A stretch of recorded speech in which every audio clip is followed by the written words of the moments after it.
Hello, hello, hello, and happy holidays and really happy new year.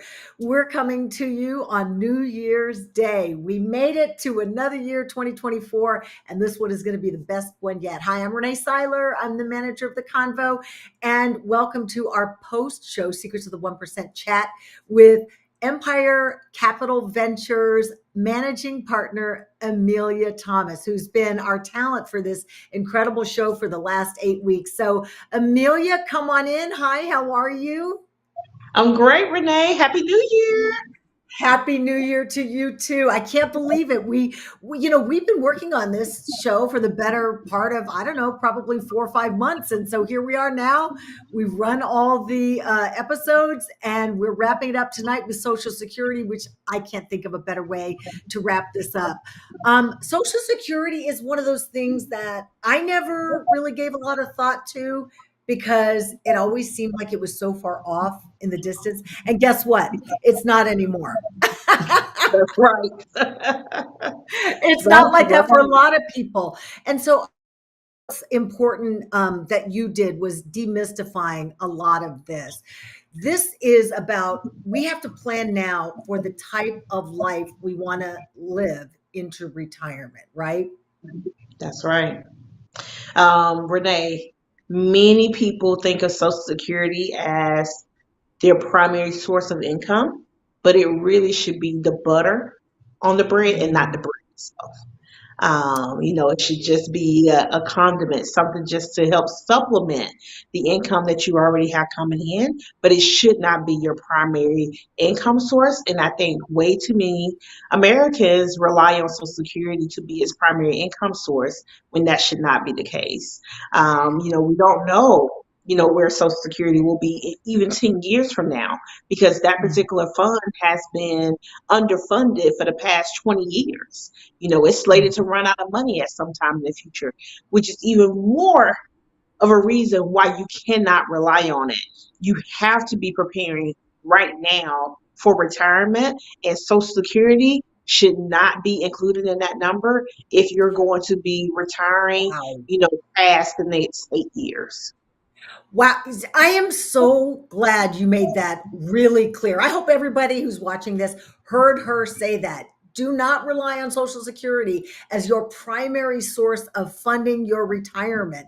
And like, it can't be any clearer than that. You say the fund, we hear all this stuff too. Like, when is Social Security going to run out of money? We hear all of these things, but it's related to the younger people pay into the account for those of us who are drawing on Social Security, right? Just the way we paid into the account for people, who are older than us.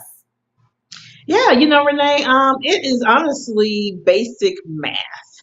And let me break that down a little bit. Right now we have, I don't know, something crazy like 10,000 boomers retiring every day. And it's going to be that way for like the next Wow. 20, 30 years. I mean, something insane. So look at how many people have been funding Social Security. Mhm. Right. Look at how many people have been funding Social Security. Yep. Now, those people are booming. They have boomed. Mhm. And they are now pulling more and more and more money from the Social Security Trust, but that money is not there. On top of Mhm. that, you have us younger people who are still working. We are not nearly the number of boomers, right? Like, our parents had 8 and 12 siblings. Yep. We I only had one, so there are not as many people working, contributing to Social Security as there once were. And therefore, that deficit is only going to get larger. So just Mhm. from a basic math perspective, you don't have the same number of people putting into Social Security that were putting into Social Security when our parents were coming up. And as such, the deficit is only going to grow larger. We do not have the money to replace it. This has been the primary argument in Congress for the past 10 years because they don't Mhm. know where that money is going to come from when the trust actually runs out of money, which is slated to run out of money within the next 10 years or so. Ooh, but that's why what you talk about here is so important. I loved how you broke down how the different ages that you decide to choose your retirement benefit. So if you retire at 62, you wait until you're 68, or you wait until you're 72, the delayed option, and how that matters. Like, I mean, I'm thinking, oh, wow, I can retire in the next couple of years. But you said that if you take early retirement, that is your money until the end of your time here on this planet, right? That's correct, Renee. Outside of cost of living adjustments known as COLA, you get a permanent haircut when you decide that I'm going to claim Social Security early before my full retirement age. So the earliest you can claim Social Security is age 62, but right now full retirement age is like 67. So if you are not 67, you're claiming Social Security at 62. You're not claiming spousal benefits or any other type of benefits. This is just straight your primary insurance amount that you were claiming. Then guess what? That is a permanent haircut. Once you reach full retirement age, your benefits do not increase to what they would have been. You are only eligible for cost of living adjustments. That is it. And that's why, I mean, the fact that what you just said about this needs to be supplemental in terms of our retirement, not our primary source, which is why these numbers really matter. Then you start talking about like gray divorces, people who divorce after being together for years. Then that has an impact on Social Security benefits, as does the number of years that women or whoever the primary child caregiver is, that impacts their benefit as well, right? Renee, it actually is downright scary to think about, and so I do try not to think about it so much. But I just as a side note, I have thought about going back and getting my PhD in financial planning, and my dissertation would be around, aging, and how that impacts us financially, as citizens of this great country. Because the reality is, yes, with women, it's downright scary. Many Mhm. women choose to not work. They choose to take care of home. They choose to take care of family, aging parents. They don't decide to work until the kids are out of school or they're in high school, Mhm. things like that.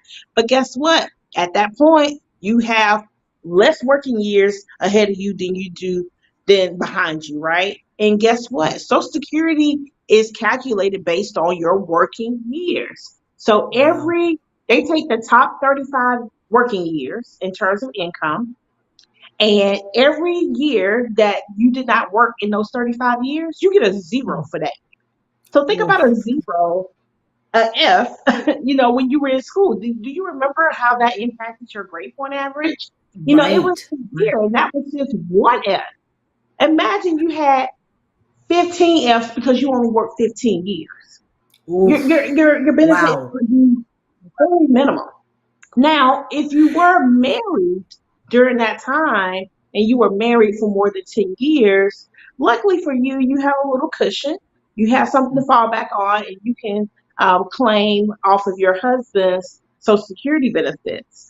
Mm. But if your husband also wasn't making a lot of money during that time, your benefit is still going to be lower. So, I mean, these are also things, just like I mentioned in last week's episode, like these are decisions that you really should not be making by yourself. Yeah. If you really are concerned about, hey, how is this going to impact me 20 years from now, 30 years from now?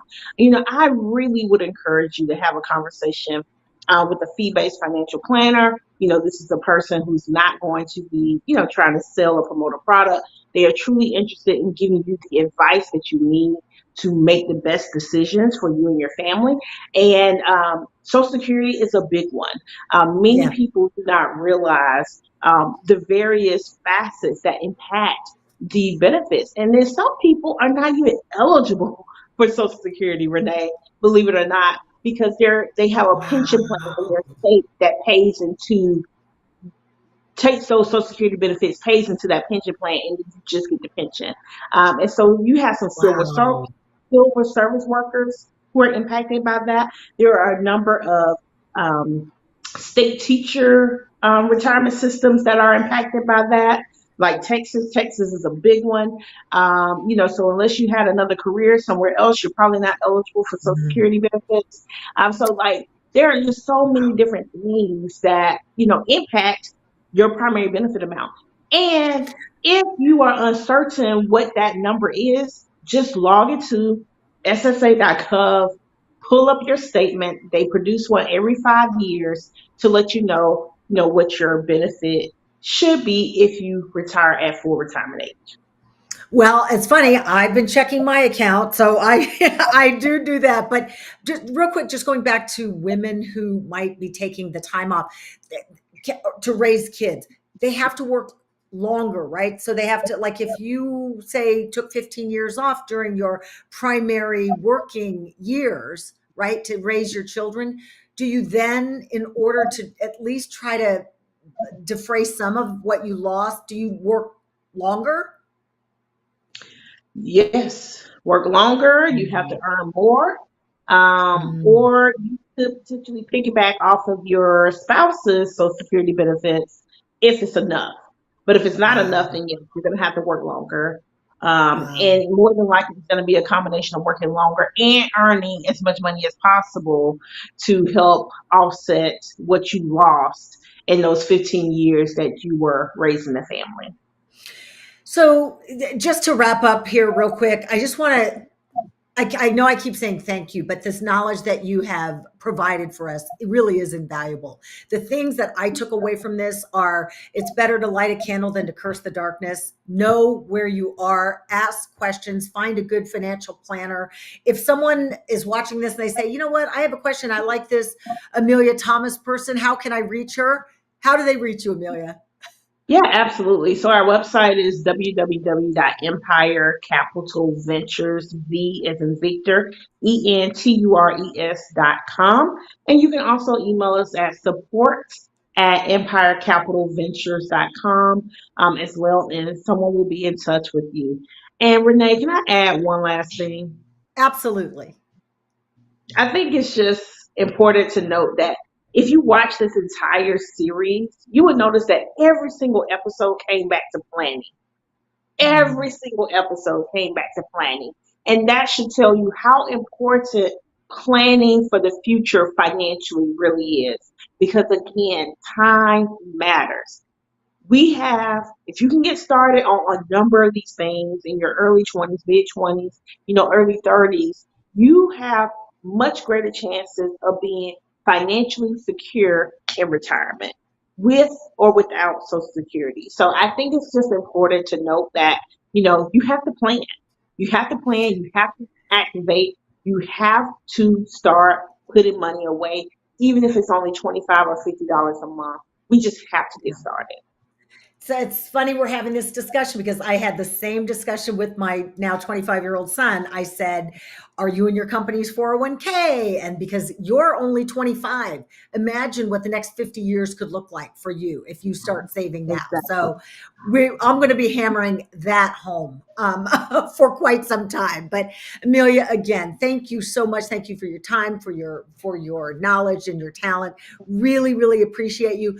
Plan ahead, and just great information. Thank you, Amelia, so much, and have a great and safe and healthy 2024. Thank you, Renee. Same to you. All right, thank you, and thank you all for joining us.